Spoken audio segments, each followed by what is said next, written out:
مکے میں نا خانہ کعبہ کے باہر ایک بندہ بڑا پریشان پھر رہا ہے. وہ آیا تھا کسی گاؤں سے کچھ اونٹ لے کے بیچنے کے لیے. تو اونٹ تو بک گئے, تو جس بندے نے اونٹ خریدے وہ پیمنٹ نہیں کر رہا. اب یہ بڑا پریشان ہے. صبح کو اس کے گھر جاتا ہے, بولتا ہے شام کو دیں گے, شام کو جاتا ہے بولتا ہے کل دیں گے. تو غریب آدمی ہے. ایک ہفتہ گزر گیا تو اس نے مکے میں لوگوں کو پوچھنا شروع کیا, یہاں کوئی گورنمنٹ ہے, کوئی بادشاہ ہے, کوئی وزیر ہے جس کو میں مل کے اپنی فریاد لگاؤں. تو وہاں اس کو لوگوں نے بتایا کہ خانہ کعبہ کے جو برآمدے ہیں ان میں روز صبح کو جو مکے کے بڑے بڑے لوگ ہیں نا, وہ قالین بچھا کے ریشمی کپڑے پہن کے قہوہ پیتے ہیں اور کاروبار کرتے ہیں. تو اگر تم ان کے پاس جاؤ گے اپنی درخواست لے کے تو وہ تمہارا کام بنا دیں گے. تو چنانچہ وہ صبح کو ایک دن خانہ کعبہ میں گیا تو وہاں قالین بچھے ہوئے ہیں. بڑے بڑے مشرک مکہ جو اس دور کے تھے وہ بہترین ریشمی کپڑے پہن کے قہوہ پی رہے ہیں. تو وہ اس کے پاس گیا اور جا کے جس بندے کو اس نے کہا نا کہ جی میں غریب ہوں, میرے پیسے مار لیے, جس سے اس نے سوال کیا اس کا نام تھا امیہ. امیہ محمد رسول اللہ صلی اللہ علیہ وسلم کا بدترین دشمن تھا. تو اس وقت خانہ کعبہ میں امیہ موجود تھا. عبداللہ بن جدعان بہت بڑا ایک بدماش گزرا ہے, وہ تھا. عتبہ تھا, نبی علیہ السلام کا دشمن ہے. ولید تھا, وہ بھی نبی علیہ السلام کا دشمن ہے. ابو لہب تھا, وہ بھی محمد رسول اللہ صلی اللہ علیہ وسلم کا. یہ سارے ایک جگہ بیٹھے ہوئے تھے. اب یہ غریب آدمی ان کے پاس گیا کہ جی میرے کسی نے پیسے مار لیے اور مجھے کسی نے بتایا کہ آپ ہی لوگ یہاں کی گورنمنٹ ہو, آپ ہی لوگ یہاں چلاتے ہو سب کچھ, تو میری پیمنٹ دلواؤ. تو امیہ بڑا حیران ہوا کیونکہ اس وقت مکہ چھوٹا سا شہر تھا. امیہ دل میں سوچتا ہے کہ مین بدماش تو ہم ہی لوگ ہیں, اس کی پیمنٹ کس نے مار دی؟ مطلب ہم تو یہی ہیں سب لوگ. تو مکے میں اور تو کوئی ایسا ہے نہیں جس کی اتنی جرت ہو وہ کسی کے غریب کے پیسے مار لے. تو جو 5-10 ہیں وہ تو ہم یہاں ہیں. تو اس نے اس سے پوچھا کہ بھائی تم نے اونٹ بیچا کس کو, پیسہ کون لے گیا تمہارا؟ تو اس غریب آدمی نے کہا کہ بھائی جس بندے کو میں نے اونٹ بیچے ہیں اس کا نام ابو جہل ہے. اب ابو جہل کا نام سن کے امیہ, عتبہ, ولید سب ہنسنے لگے. اوہو, مطلب یہ ہمارے ہی بادشاہ کا نام لے رہا ہے, ہمارے ہی باس کا نام لے رہا ہے یہ تو چنانچہ امیہ اتنا بدماش تھا, اس کے دل میں فوراً ایک شرارت آئی. تو اس نے کیا کیا, اس بندے کا ہاتھ پکڑا اور خانہ کعبہ جو تھا, خانہ کعبہ جس کا آپ طواف کرتے ہیں, ہمارے اور آپ کے پیارے نبی کہیے صلی اللہ علیہ وسلم روزانہ خانہ کعبہ سے ٹیک لگا کے تشریف رکھتے تھے. نماز کے علاوہ پیارے نبی علیہ السلام کہاں بیٹھتے تھے؟ خانہ کعبہ سے ٹیک لگا کے. اب امیہ کے دل میں شرارت آئی, اس نے اس بندے کا بازو پکڑا, اس نے کہا وہ دیکھو سامنے سفید کپڑوں میں خانہ کعبہ کے ساتھ وہ ٹیک لگائے بیٹھے ہیں. اس نے کہا ہاں. کہتا بس ان کے پاس چلے جاؤ, وہ تمہارا کام کر دیں گے. یہاں ایک بات آپ کو بتا دوں کہ نبی علیہ السلام کے دشمن کا بھی اس بات پر یقین ہے کہ ان کے دروازے پر کوئی جائے گا تو خالی واپس آنے والا. دشمن کو بھی اس بات کا یقین ہے کہ دربار مصطفیٰ صلی اللہ علیہ وسلم میں اگر کوئی سوال ہو گیا تو اس کی سنائی کی جائے گی. اس نے اسی اپنے ارادے سے اس بندے کو نبی علیہ السلام کی طرف اشارہ کیا. کیوں؟ کیونکہ امیہ چاہتا ہے کہ یہ بندہ نبی علیہ السلام کے پاس جائے, اپنی فریاد لگائے, اور رسول اللہ جب سنیں گے کہ اس غریب کے پیسے ابو جہل نے مارے تو نبی علیہ السلام ابو جہل کو پوچھیں گے. اور امیہ چاہتا ہے کہ نبی علیہ السلام اور ابو جہل کا ٹکراؤ ہو جائے. تو اس نے تو یہ سازش رچی ہے. لیکن جب یہ بندہ یہ کہتا ہے, خود کہتا ہے, یہ مورخین لکھتے ہیں کہ جب امیہ نے مجھے کہا نا کہ وہاں چلے جاؤ تو امیہ کے چہرے پہ ہنسی تھی، تو میں نے سوچا یہ میرا مذاق بھی اڑاتا ہے اور مجھے راستہ بھی بتاتا ہے، تو بالآخر ڈوبتے کو تنکے کا سہارا چاہیے۔ تو کہتا ہے کہ جب میں خانہ کعبہ کے پاس گیا تو آپ کو شاید یہ بات یاد نہیں ہے کیونکہ آج کل ہمیں فرصت نہیں ہے، فی الحال ابھی ایک دوسرے کی ٹانگ کھینچنے میں ہم لوگ تھوڑا مصروف ہیں، کہ ہمارے نبی علیہ السلام کو جب کوئی پہلی بار دیکھتا تھا تو وہ اپنے پاس سے پیارے پیغمبر علیہ السلام کا ایک نام رکھ لیتا تھا۔ جب بھی کوئی بندہ نبی علیہ السلام کو، کوئی عورت، کوئی بچہ جو نبی علیہ السلام کو بھی نہیں جانتے تھے، جب وہ پہلی دفعہ نبی علیہ السلام کو دیکھتے تھے تو وہ کیا کہتے تھے کہ اے پیاری صورت والے، کیونکہ وہ اتنی پیاری صورت ہے کہ ویسی صورت اللہ نے کوئی اور بنائی ہی نہیں ہے۔ تب یہ بندہ نبی علیہ السلام کے پاس گیا تو چہرہ انور کو دیکھ کے حیران ہو گیا اور اس نے کہا سلام کرتا ہوں اس پیاری صورت والے کو۔ نبی علیہ السلام نے جب اس کے سلام کا جواب دیا نا تو پیغمبر علیہ السلام نے ایک ایسی بات کہی کہ اس کو سننے کے بعد اس کی آنکھوں میں آنسو آ گئے۔ نبی علیہ السلام نے کیا کہا اس کا سلام لینے کے بعد؟ فرمایا مجھے تو تم پریشان مسافر لگتے ہو اور محسوس ہوتا ہے کہ تم بھوکے بھی ہو۔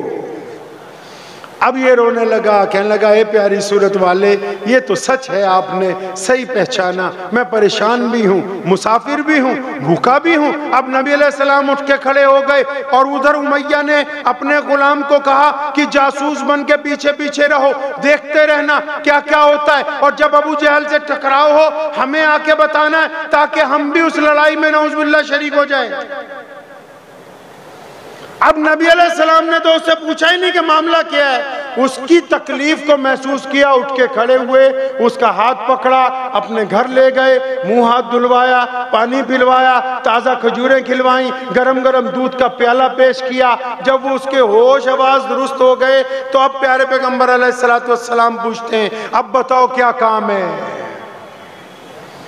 تو نبی علیہ السلام، اے امجد بھائی آپ کے لیے بھی ایک سنت ہے اس میں، تو نبی علیہ السلام نے جب پوچھا نا اس بندے سے کیا کام ہے تو اس نے کہا یا رسول اللہ صلی اللہ علیہ وسلم میں اونٹ بیچنے آیا تھا، اونٹ بک گئے، پیمنٹ نہیں مل رہی، جس نے لیے ہیں پیسے نہیں دے رہا۔ فرمایا کون ہے؟ یہ جی ابو جہل اس کا نام ہے۔ اب پیارے پیغمبر علیہ السلام نے یہ نہیں کہا کہ میرا دشمن ہے اور یہاں کا سب سے بڑا آدمی ہے، حکومت اس کی ہے، نہیں نہیں، اس کا ہاتھ پکڑا، فرمایا چلو ہم چل کے دلوا دیتے ہیں۔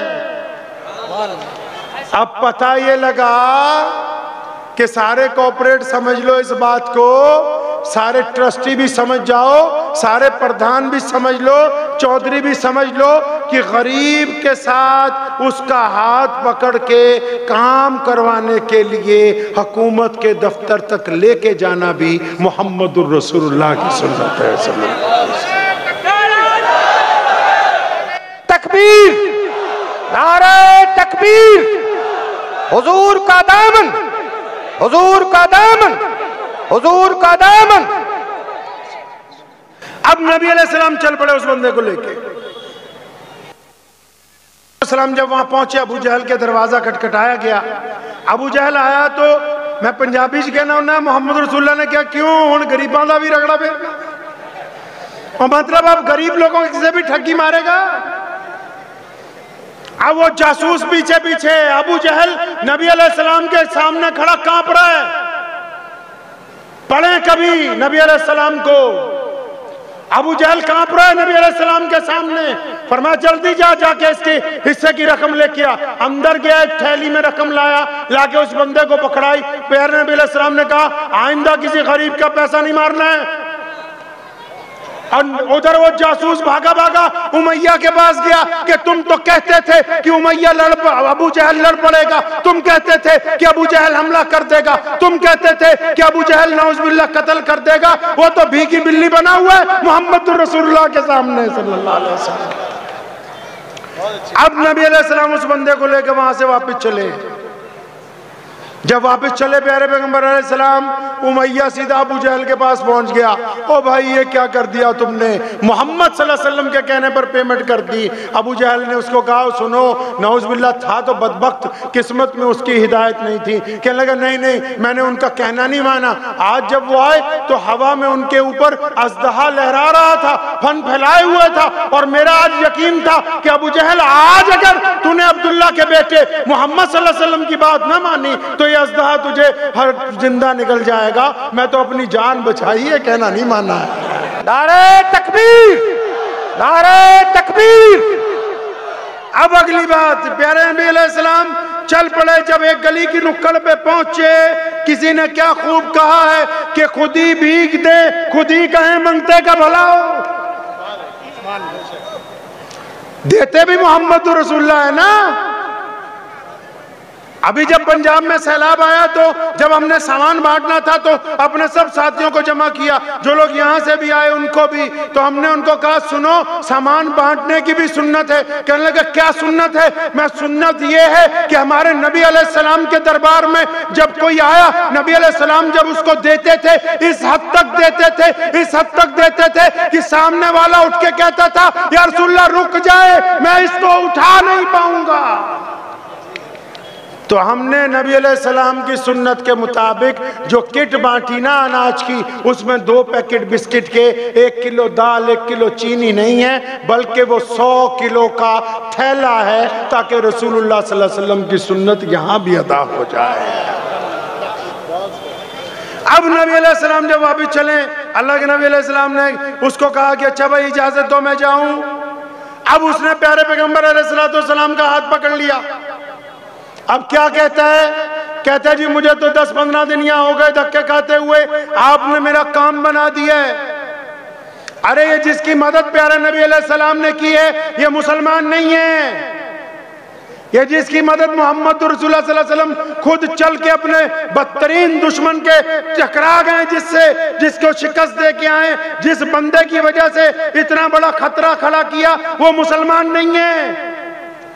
وہ لگ گیا نبی علیہ السلام کے ساتھ، کہنے لگا نہیں مجھے اپنا نام بتائیں اور قربان جاؤں۔ کیا کہا ہمارے نبی صلی اللہ علیہ وسلم نے؟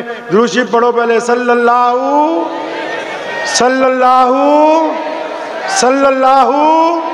قربان جاؤں محمد رسول اللہ نے کہا وہ ایک کام ہو گیا ہے، نام میں کیا رکھا ہے؟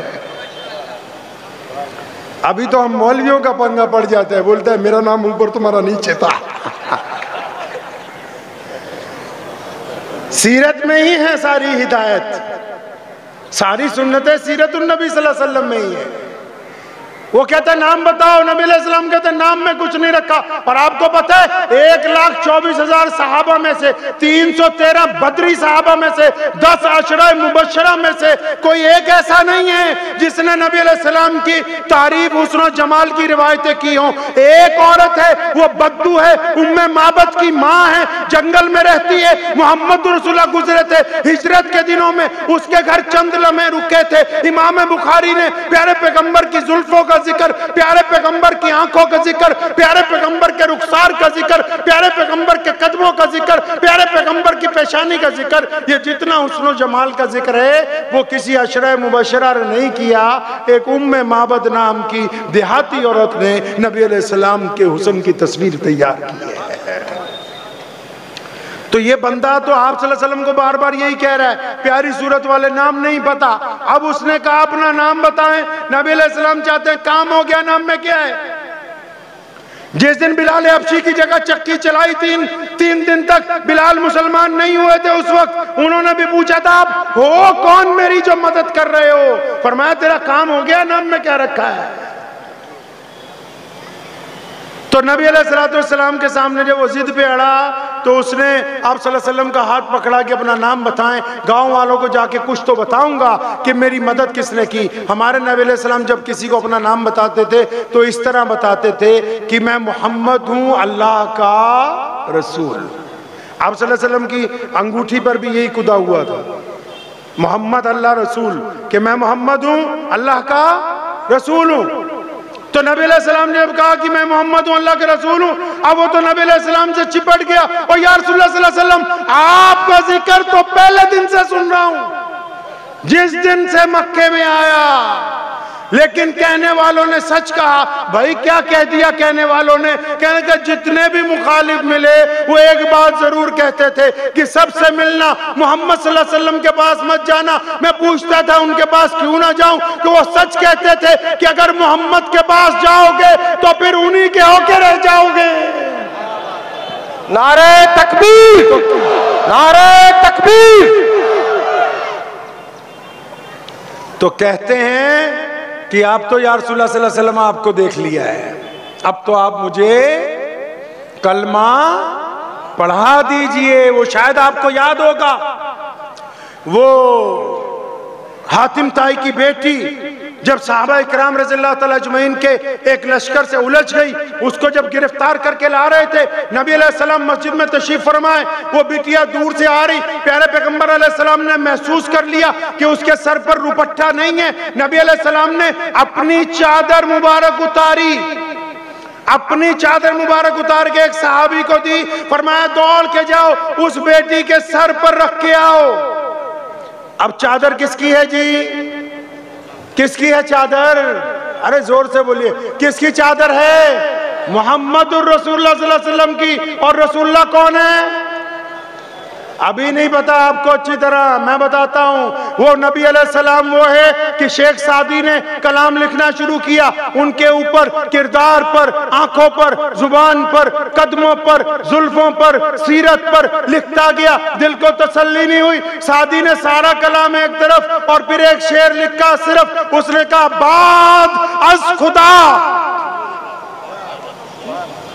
سعدی نے آخر میں لکھا کہ بعد از خدا، کہتا میرا یقین ہے آج سعدی کا کہ اللہ کے بعد اگر کائنات میں کوئی ہے تو وہ محمد الرسول اللہ ہے۔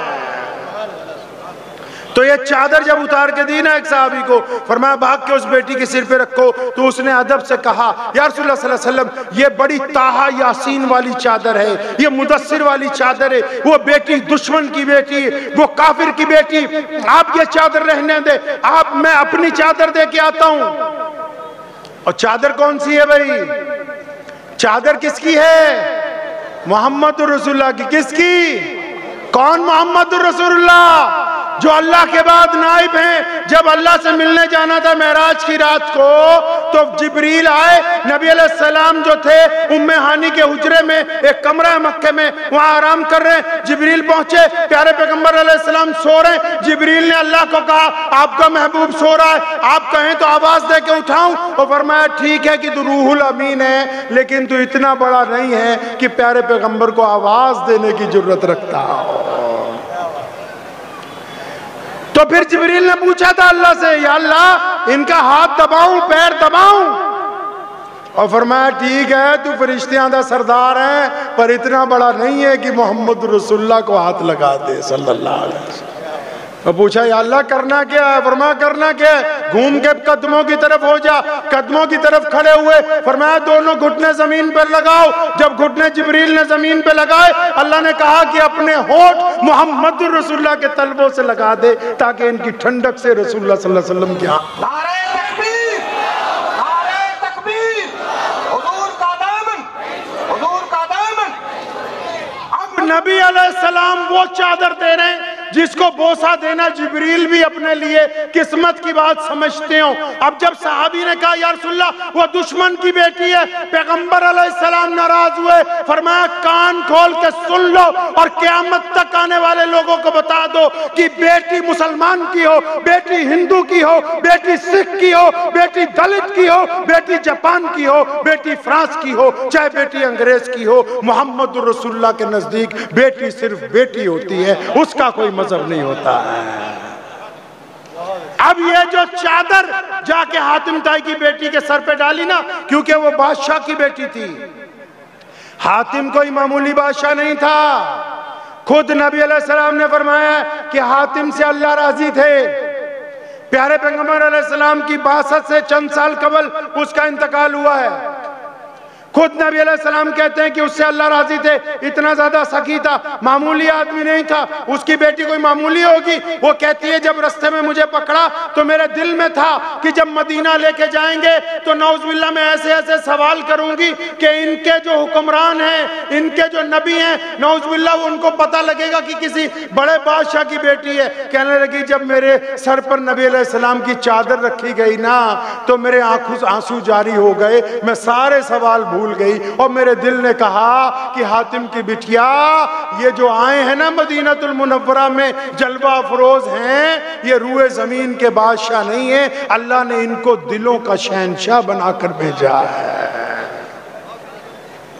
اب وہ نبی علیہ السلام کے سامنے آئی، اب کیونکہ بیٹی آئی ہے، بیٹی آئی ہے تو محمد رسول اللہ نے اکرام کیا ہے، اس کے لیے نئی سواریاں، نئے کپڑے، بہترین ناشتے کا انتظام، کھانے کا انتظام۔ پوچھا بٹیا اور کیا چاہیے؟ فرمایا یا رسول اللہ صلی اللہ علیہ وسلم میرے ساتھ جتنے لوگ آئے ہیں نا ان کو بھی رہا فرما دیں۔ نبی علیہ السلام نے ان کو بھی رہا کر دیے۔ وہ بٹیا شام کو اپنے محل پہنچی، اس کا بھائی ہے عدی بن حاتم اس کا نام ہے، وہ بھاگ گیا تھا جنگ میں سے، عدی بھی لوٹ آیا شام کو، پتہ لگا کہ بہن صحیح سلامت آ گئی، قید نہیں کیا گیا۔ اس نے آ کے پوچھا اپنی بہن سے، محمد صلی اللہ علیہ وسلم سے مل کے آئی کہ ہاں وہ کیسے بادشاہ؟ کہیں بھائی تمہیں غلط فہمی ہو گئی، وہ بادشاہ نہیں ہے، وہ دلوں کے شہنشاہ ہیں، تم بھاگتے کیوں پھرتے ہو؟ جاؤ محمد رسول اللہ صلی اللہ علیہ وسلم سے ملو۔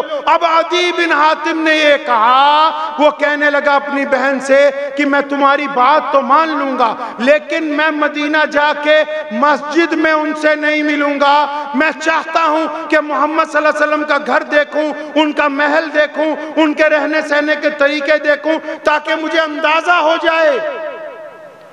اب مفسرین کہتے ہیں کہ عدی بن حاتم تائی جس وقت نبی علیہ السلام کو ملنے کے لیے آیا، آپ صلی اللہ علیہ وسلم مسجد نبوی میں بیٹھے تھے، عدی جب مسجد میں داخل ہوا تو نبی علیہ السلام نے ان کو دیکھ کے دور سے ہی کہا آؤ بھی آؤ عدی، تمہارا انتظار تھا۔ اب عدی گھبرا گیا کہ نبی علیہ السلام کو میرا نام کیسے پتا، وہ گھبرا گیا عدی۔ ابھی آ کے بیٹھا ہے، نبی علیہ السلام نے ہاتھ پکڑا، فرمایا چل یار تیرے ساتھ گھر پہ بات ہوگی، یہاں بات نہیں ہونے والی ہے۔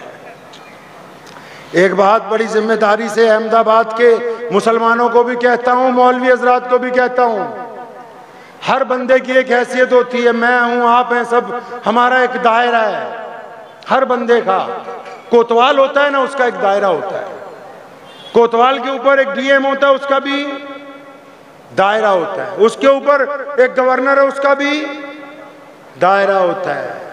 تو ہر بندہ اپنے دائرے سے باہر جا کے کچھ نہیں ہوتا۔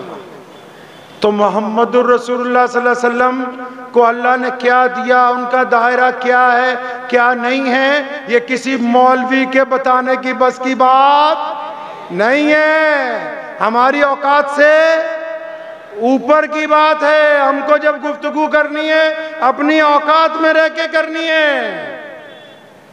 جو لوگ نعوذ باللہ اس بات پر بحث کرتے ہیں کہ نبی علیہ السلام کے پاس علم غیب تھا یا نہیں تھا، یہ دونوں فریق اس بات کے مکلف نہیں ہیں نعوذ باللہ کہ یہ محمد رسول اللہ کی حد بندیوں کی بات کریں۔ اللہ نے ان کا ذکر، ان کا مقام کتنا بلند کیا، یا تو کوئی نبی بتا سکتا تھا کیونکہ ان کے آنے پر کوئی نبی نہیں تھا، اس کی ذمہ داری اللہ نے خود اٹھا لی ہے، یہ بندوں کے بس کی بات نہیں، یہ بندوں کے بس کی بات نہیں ہے۔ جنگ بدر میں رات کو نبی علیہ السلام خیمے سے نکلے، ہاتھ میں چھڑی پکڑی ہوئی ہے، چند قدم چلے، ابو بکر صدیق ساتھ میں، فرمایا ابو بکر یہ آؤ، جی یا رسول اللہ، فرمایا یہ چھڑی ٹکا دی زمین پہ، فرمایا صبح کو ابو جہل نے اس جگہ کے ہلاک ہونا ہے۔ تو نبی علیہ السلام کا کیا دائرہ ہے؟